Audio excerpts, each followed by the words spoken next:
Hello guys, welcome back my YouTube channel और आप सभी को मेरा नमस्कार।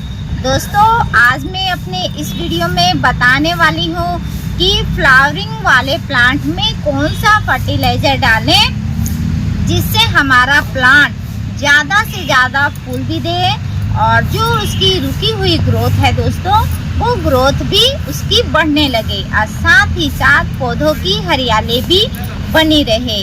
तो इसी के बारे में मैं आज आपको बताऊंगी। वो फूल वाले पौधे रहते हैं, उनको हमेशा दोस्तों खाद की ज़रूरत रहती है। बिना खाद के वो फ्लावर देना बंद कर देते हैं, जबकि जो देसी वाले रहते हैं वो फ्लावर देते रहते हैं। लेकिन जो हाइब्रिड गुड़हल रहता है और हाइब्रिड गुलाब रहता है, एक जोरा रहता है, इन सभी में अगर हम फर्टिलाइज़र नहीं डालेंगे तो ये हमें फूल देना बंद कर देते हैं। इसलिए हमें हर एक 10 से 15 दिनों के अंदर इन सभी पौधों में फर्टिलाइज़र डालना बहुत ही ज़्यादा ज़रूरी रहता है।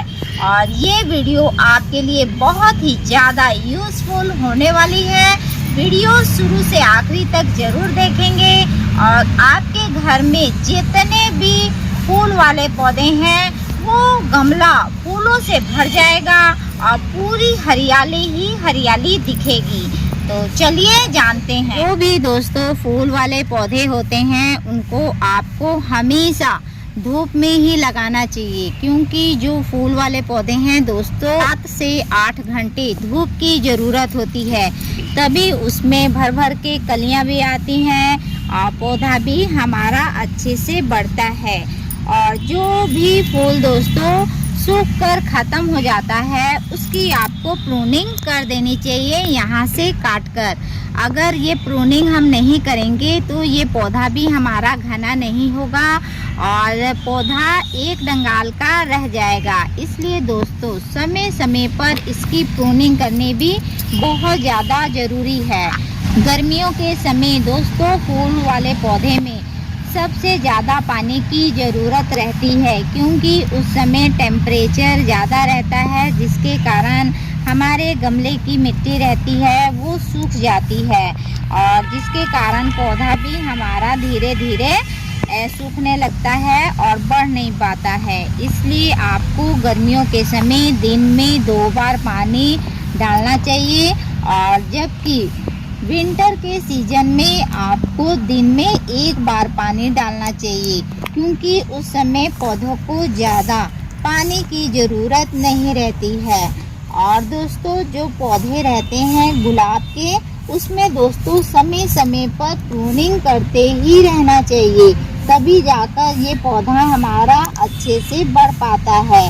और जब भी दोस्तों आप पौधा लगाएं तो गमले का चयन अच्छे से करना चाहिए। जैसे ये छोटे साइज का पौधा है तो इसको हम 10 इंची पॉट में लगाएंगे, और जो ये गुड़हल का पौधा है तो इसे दोस्तों 12 इंची पॉट से लेकर 14 इंची पॉट तक आप लगा सकते हैं, तब जाकर ये अच्छे से बढ़ते हैं और इसकी ग्रोथ भी अच्छे से होती है। अगर दोस्तों आपके गमले की मिट्टी ज़्यादा चिपचिपी टाइप की है तो आपको चेक कर लेना चाहिए, और अगर मिट्टी दोस्तों ज़्यादा पुरानी हो गई है और ज़्यादा गीली हो गई है तो आपको चेंज करके दूसरे मिट्टी में लगा देना चाहिए। मिट्टी को दोस्तों हर एक 6 महीने में 1 बार आपको रिपोर्टिंग करना चाहिए, ताकि हमारा जो पौधा रहता है उसकी जो जड़ रहती है वो अच्छे से डेवलप हो। और जो भी गमले में आपका पौधा लगा रहता है तो उसकी दोस्तों आपको कोड़ाई करते ही रहना चाहिए। कोड़ाई नहीं करेंगे तो मिट्टी जो रहेगी जम सी जाती है। हम लोग नर्सरी में यहाँ पौधे की कोड़ाई करते ही रहते हैं, और गमले में जो पौधा लगा हुआ है दोस्तों आपको हर एक 10 दिन में या हफ्ते दिन में कोड़ाई करते ही रहना चाहिए। कोड़ाई नहीं करेंगे तो मिट्टी हमारी जम सी जाती है और पौधे की ग्रोथ भी दोस्तों रुक जाती है। इसलिए आपको कोड़ाई करना बहुत ही ज़्यादा ज़रूरी है। हम लोग तो दोस्तों झिल्ली में ही पौधे की कोड़ाई कर देते हैं और खाद डाल देते हैं। और दोस्तों अगर आपके गमले की मिट्टी कम हो गई है तो आपको ऊपर से इसमें मिट्टी डाल देना चाहिए। और जब भी दोस्तों आपको खाद डालना रहता है तो जो पौधा रहता है उस दिन आपको पानी बिल्कुल भी नहीं डालना चाहिए, ताकि ये मिट्टी हमारी सूखी रहेगी। तभी हम फर्टिलाइज़र डालेंगे तो ये जल्दी से इसमें सोख लेगा। मैं अपने हर एक वीडियो में दोस्तों आपको बताती रहती हूँ कि फर्टिलाइज़र डालने से एक दिन पहले गमले की मिट्टी एकदम सूखी रखनी चाहिए, ताकि वो जल्दी असर करे और मिट्टी में जल्दी सोख ले। पौधों को लगाने से पहले दोस्तों आपको उसकी अच्छे से मिट्टी तैयार कर लेनी चाहिए। अगर मिट्टी आपका अच्छा नहीं रहेगा तो आपका पौधा भी अच्छे से नहीं बढ़ पाएगा। इसलिए दोस्तों कभी भी पौधों को लगाने के लिए आपको हमेशा काली मिट्टी ही लेना चाहिए। ये देखिए हम लोग नर्सरी में मिट्टी को मिक्स करके रखते हैं। आपको काली मिट्टी 50% और 20% इसमें गोबर खाद मिला लेना है और इसमें 30% भूसा मिला लेना है। अगर भूसा ना भी मिले तो आप गेहूं का भूसा या धान का भूसा आप इसमें मिलाकर लगाएंगे तो पौधा आपका अच्छा रहेगा। और ये धान का भूसा इसलिए मिलाते हैं दोस्तों क्योंकि मिट्टी आपस में चिपकता नहीं है और पौधा हमारा अच्छे से बढ़ पाता है। दोस्तों फर्टिलाइज़र आपको हमेशा डालते ही रहना चाहिए। फर्टिलाइज़र बनाने के लिए दोस्तों आपको ये देखिए ये क्या लेना है। आपके किचन में ये सरसों मिल जाएगा और सरसों को मिक्सी ग्राइंडर में पीस लेना है। अगर आप बाज़ार से ख़रीदना चाहते हैं तो आप दोस्तों खाद वाली दुकान से ख़रीद सकते हैं। ये दोस्तों 30-40 रुपये केजी के हिसाब से आपको मिल जाएगा।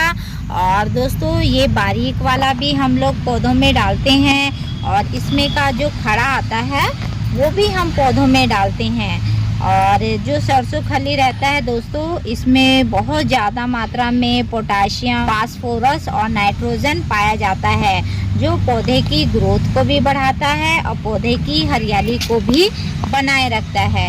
इसमें एक चीज़ और मिलाना है और वो है दोस्तों ये ग्रूमर। ग्रूमर अलग अलग कलर में आ जाएगा आपको, रेड कलर, वाइट कलर और ब्लैक कलर। इस महीने में हम लोग ये ब्लैक वाला हम डालते हैं, तो इसको आपको ये मस्टर्ड केक में मिला देना है।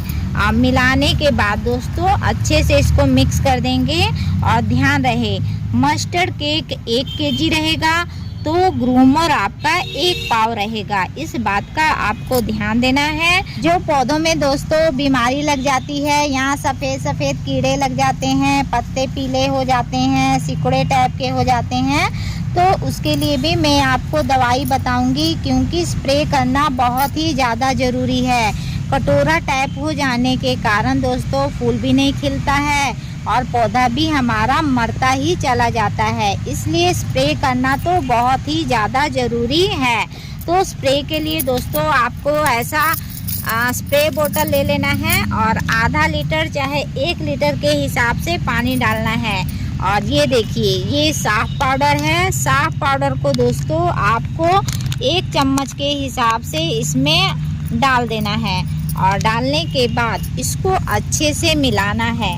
और कितने दिन में डालना है ये भी मैं बताऊंगी दोस्तों। और इसको अच्छे से मिला के इसको रख देंगे। और जो हमने ये फर्टिलाइज़र दोस्तों मिक्स किया है, तो जैसे आपका पौधा छोटा है तो आधी चम्मच के हिसाब से आपको यहाँ डाल देना है और ढक देना है।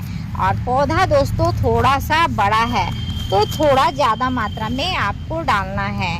और डालने के बाद दोस्तों इसमें पानी बिल्कुल भी नहीं डालना है, क्योंकि तुरंत पानी डाल देते हैं तो ये अच्छे से काम नहीं कर पाता है। इस बात का आपको ध्यान रखना है। इसी तरह एक एक करके सब में ये फर्टिलाइज़र आपको डाल देना है। और डालने के बाद दोस्तों हल्का हल्का पानी का छिड़काव कर देना है और अगले दिन इसमें पानी डालना है। फर्टिलाइज़र डालने के बाद दोस्तों अगले दिन आपको अच्छे से पानी डाल देना है याद करके। अगर आप पानी अगले दिन नहीं डालेंगे दोस्तों तो ये पौधे जला भी सकता है और पत्ता थोड़ा सिकुड़ा टाइप का भी हो जाता है, जलने टाइप का। इस बात का आपको ध्यान देना है। और कभी भी जो रासायनिक फर्टिलाइज़र रहता है उसे ज़्यादा मात्रा में हमें नहीं डालना चाहिए। तो ये स्प्रे है दोस्तों, इसको आपको हर एक 10 दिन में एक बार अपने प्लांट में डालना चाहिए। अगर ये स्प्रे दोस्तों हम लगातार डालेंगे तो इसमें कोई भी वायरस, फफूंदी, मिलीबग नहीं आएगा। ये खाद से भी ज़्यादा ज़रूरी चीज़ है। अगर पौधा जिंदा रहेगा, उसमें बीमारी नहीं लगेगी, तभी तो वो हमें अच्छे से फूल दे पाएगा। और जो फर्टिलाइज़र है दोस्तों आपको 15 दिन में एक बार अपने इन सभी प्लांट में डालना है और आप इसका रिजल्ट दोस्तों 100% पाएंगे। आप एक बार अपने सभी फूल वाले प्लांट में इसे डालकर देखिए और मुझे कमेंट करके बताइए कि आपका पौधा कितना फूल दे रहा है। दोस्तों मैं आपके लिए इसी तरह यूज़फुल वीडियो बनाती रहूँगी जो आपके बहुत काम आने वाला है। और दोस्तों मिलते हैं फिर से एक नए वीडियो में, तब तक के लिए दोस्तों नमस्कार।